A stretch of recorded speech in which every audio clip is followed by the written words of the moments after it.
Hi, this is Brian. Welcome back to Philosopher's Notes TV. Today, another great book, The 21 Irrefutable Laws of Leadership by John C. Maxwell. The 21 Irrefutable Laws of Leadership, subtitle, Follow Them and People Will Follow You.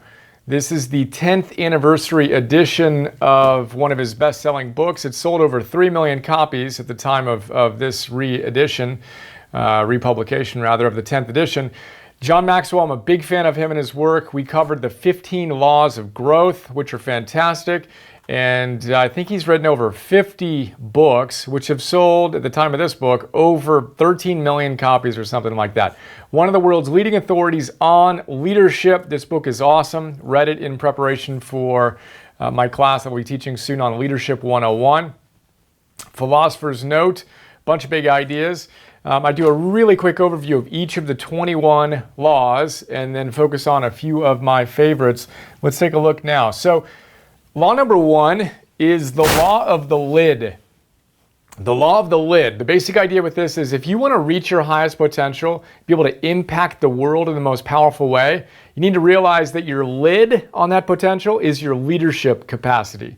If you cannot influence others and inspire them to take action in the direction that you believe to be noble and wise and impactful, you're not going to have a large impact. So that lid exists to the extent you have not optimized your leadership ability. So the book is all about, well, look, this is how you go about doing it. No one's going to do all 21 laws perfectly. No one needs to. But we can get better at each of them and as a result, lift that lid, which is related to the fact that leaders are learners. I think this was the third law. He calls it the law of process. The law of process says that leadership and leaders are not created in a day. They're created daily, right? This is our whole idea of plus 1%. Just get a little bit better today. That's what leaders are all about. Leaders are learners. They're not thinking they're going to get to a place where they're exonerated from all future work. They lean in and they celebrate and they try to get a little bit better today.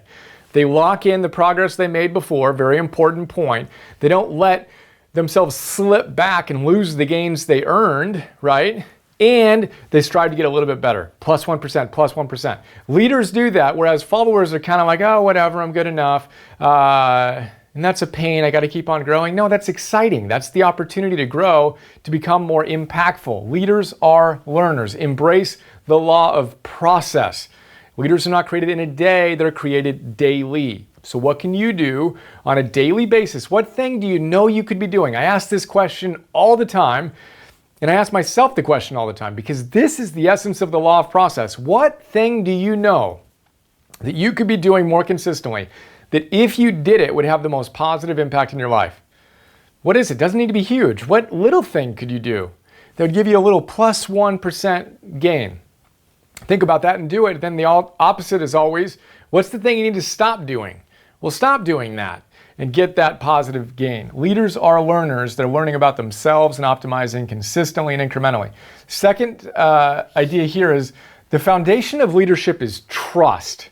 So if you want to create a strong, ultimate sense of potential via your leadership, it all starts with the base. He says the law of solid ground. The ground of leadership, the foundation of leadership is trust. People will not follow you. You will not influence them if they don't trust you, period. It's just a reality and a fact of leadership. He says, well, why do people trust you or anyone else? He says character. They trust people who have character, and he highlights 3 ways we can build our character. We'll find some room and put them up. The first thing is integrity. And again, remember the word character comes from the Greek word chisel. To create your character, you're literally chiseling away, creating the statue that is you, chiseling away at things that are in the way of you expressing your highest self. Integrity, and then we have authenticity, and then we have discipline.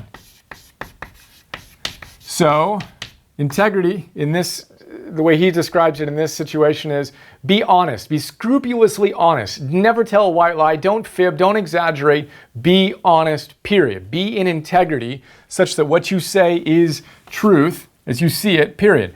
Authenticity is the second aspect we want to cultivate as we cultivate our character. That's basically, don't pretend to be anything other than who you are. No politicking, no playing games, just be who you are.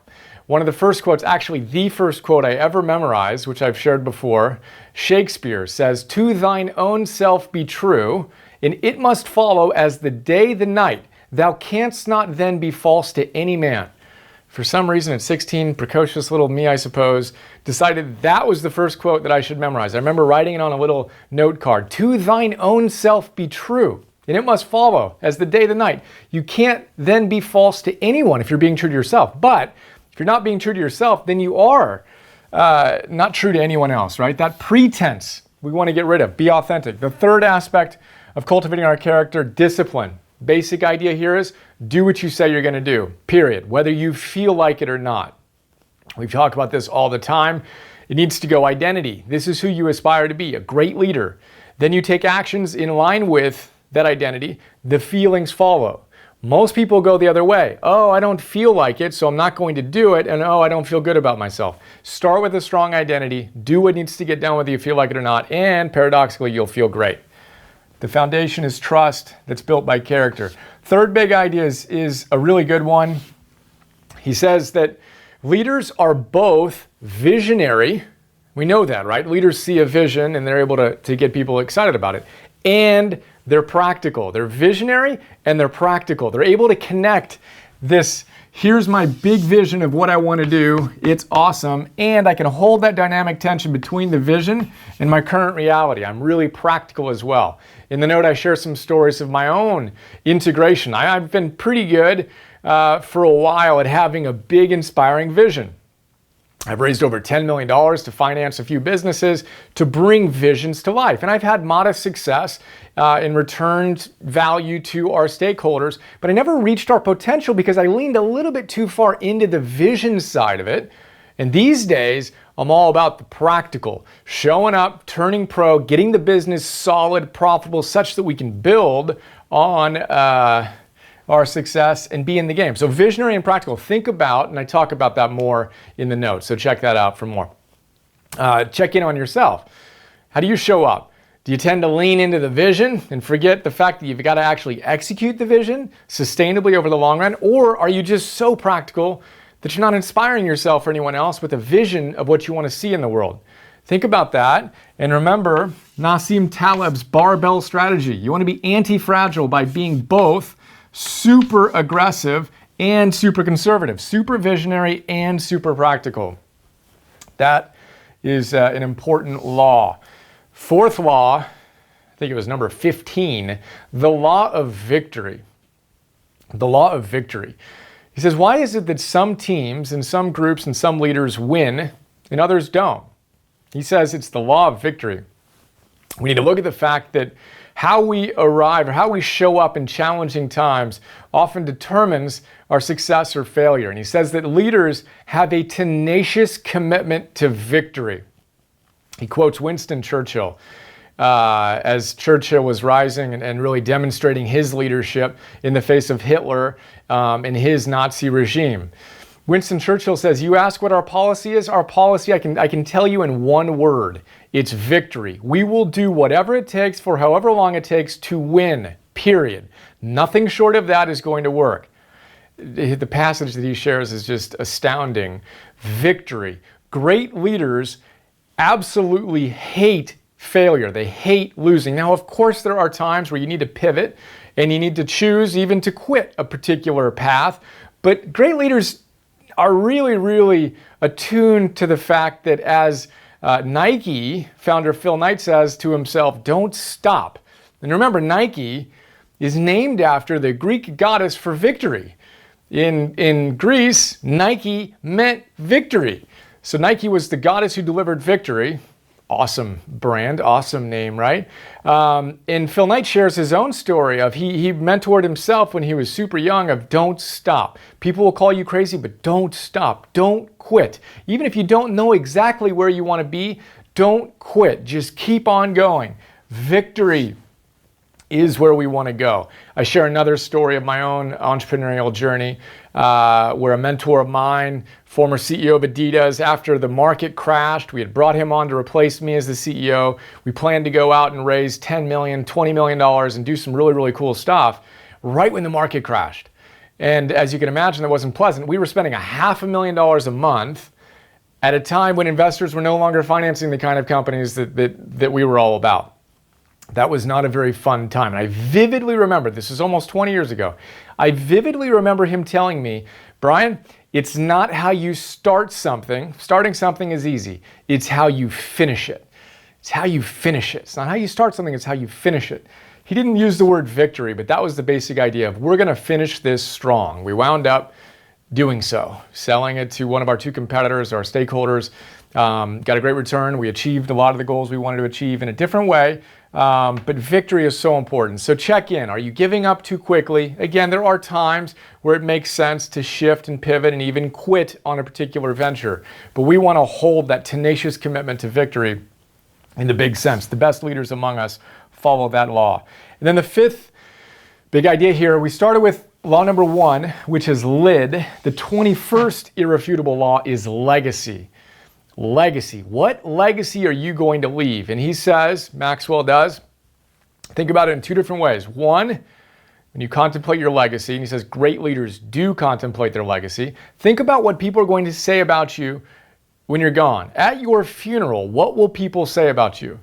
He says that may seem like a weird thing to ask, but it's a really important question. Most people never ask themselves that question, but great leaders do. What am I going to dedicate my life to? What pursuit is worthy of me? And what do I hope to be remembered for contributing to the world? What's your legacy? Another way to frame it that we talk about a little bit more in the note is you have the funeral exercise, and then you have your one sentence. I forget the woman's name at the moment who shared this, but basically said that great leaders can be summarized in one sentence. It says every great leader has a life sentence. JFK had his, Roosevelt has his. What is yours? If you were going to summarize your life in one sentence, what would it be? John shares his, and I share it in the note. My sentence is, I want to help people optimize their lives so we can change the world together. That's my entire life. How do I help people do that? It's via this wisdom. There's some other stuff we're working on that we're very excited about. What's your sentence? What are people going to say about you when you are gone? What's your legacy? The 21st and final law of leadership. Think victory.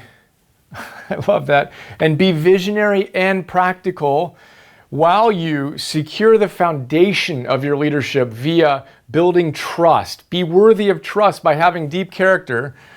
We're going to develop it 1% improvements in our integrity, in our authenticity, and in our discipline. We're going to blow the lid up and off as we embrace learning. Leaders are learners.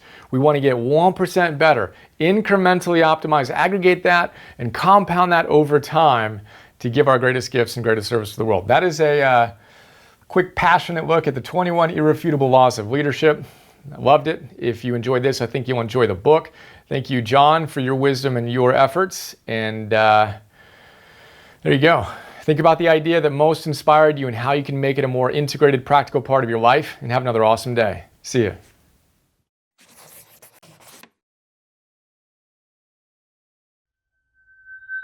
Isn't it a bit odd that we went from math to science to history, but somehow missed the class on how to live? For some wacky reason, Optimal Living 101 never made the schedule. Of course, it's too late to go back and change that, and you're too busy to read full-time to catch up. Yet, if you're like us, you're all about optimizing your life and actualizing your potential. So imagine this. Imagine having someone read the best books on optimal living and pulling out the big ideas that can truly change your life. You know, those sections you asterisk and underline and mark all up. Then imagine that guy, me, connecting those ideas to other great books and helping you apply them to your life today. Well, that's what I do with something we call Philosopher's Notes, where I break down each great book into a simple 6-page PDF, 20-minute MP3, and 10-minute Philosopher's Notes TV episode. Then imagine me taking the absolute best big ideas from those great books and sharing them with you in fun, inspiring, super practical, optimal living 101 classes. On stuff like Purpose 101, Confidence 101, Business 101, Meditation 101, that sort of thing. You've got a personal trainer? I'm kind of like your personal philosopher. Ancient wisdom plus modern science plus common sense plus virtue plus mastery plus fun. That's what our optimized membership program is all about. We'd love to have you join us. Check us out at brianjohnson.me/join.